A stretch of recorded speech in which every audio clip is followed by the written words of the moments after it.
Yes, before we go further, just one thing I would like to mention about, not connected to this class in particular, but about the culture of how we should be in the class. And this is one issue that is there that we find in all ISKCON temples everywhere.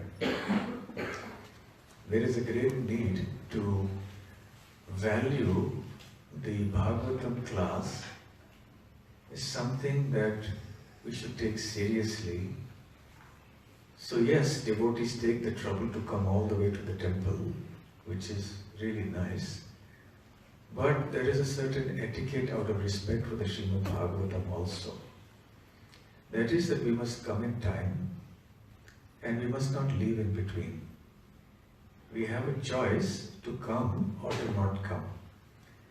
Nowadays, fortunately, the electronic internet facilities available we can see online.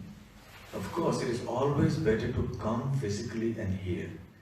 That is much better than hearing on the internet. That is the authentic way of hearing. Sit physically in the association of devotees and hear. Even though the internet hearing is also very effective, but a part of the vibrations and the whole atmosphere is lost. Here we are sitting in front of the deities, sitting in the association of devotees, and here we don't have freedom. All the devotees take that freedom. You can't do anything. If you're sitting at home on the internet, you can be multitasking, you can do any other thing, you can be texting, you can be sleeping, lying down, you can be relaxing, spreading your legs out, you can be doing anything. But in the temple, you're sitting in a certain way, you have to pay attention, you cannot look at your mobile phones, you cannot be talking with somebody else, you can't be sleeping. So the overall vibrations, etc., they are much better, much more conducive. So coming to the physical association of devotees is wonderful. It is better than hearing at home. Hearing at home should be when you can't come for some reason. And that is of course there because everyone has their limitations. They have so many responsibilities, which is understandable. So we encourage everyone to come for the class. But when you come for the class, please try to see that you come in time. Now that you have decided to come, you make sure you come in time. Because if it doesn't, then people keep coming one after the other, it disturbs the whole class. Everyone's attention is diverted, the speaker's attention is also diverted, the speaker's thought flow is disturbed. Then everyone, as they come in, they take time to settle down, select a place where they will sit. And then in the meanwhile, the reverse traffic also starts. People start leaving. So this in and out free flow, this is the class going on for Srimad Bhagavatam.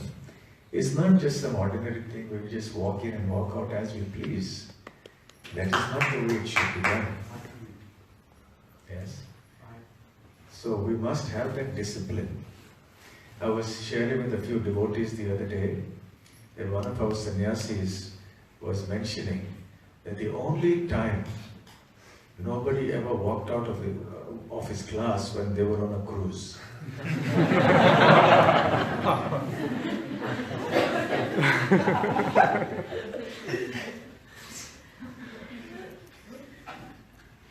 And this is really a problem in our whole movement. Sometimes I have seen Bhagavatam speakers getting very annoyed. Because suddenly someone sitting right in front of you just gets up and walks away 10 minutes into the lecture. So if he had something to do, he should have known earlier. So he should not have come for the class, but he should have at least been at the very back, so he could have just slipped out.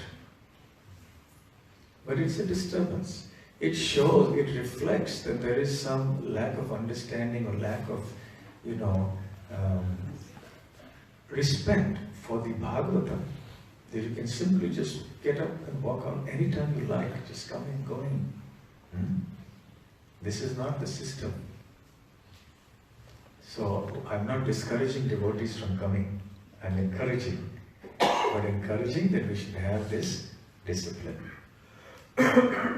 Coming and sitting and hearing. Somehow because devotees see other people doing it, they also think it's alright to do it. And then everybody starts doing it, it becomes the established norm, the culture. So it is quite acceptable now to just come in and go out anytime we like. Yes? Only if there's something urgent, of course. If there's a fire, something happening, yeah, then you can't say, well, Bhagavatam class we have to say. So we have to use our common sense. There may be some urgent things that happen, all right, then, but not just whimsically. Plan ahead of time. And your children also, keep them at one place. If you think they're going to create a disturbance, then be elsewhere. We have to shift the car, particular line. Sorry? Particular line. Car parking problem here. So when we park the car, come here, nearly 5 to 9, then you want to shift it, you can sit on the park. Okay, so car park, so whatever, I mean when you come, you have to make your arrangements, you have to make your plans and do it. Because if you walk out in the middle of the class, then that causes a disturbance. Do you all agree with this? Yes. Yes. Any disagreements? No. Sorry? 100%. 100%. So we have to respect the Bhagavatam and we have to respect this Vyasasana. The Vyasasana remains, the speakers will come and go. There will be different speakers sitting on this Vyasasana on different days. So it is a Vyasasana, it is the seat of Vyas, it's the message of the Bhagavatam, the book itself. And it is also a respect to all the assembled devotees to come and sit and not leave. Any comments, questions on this point?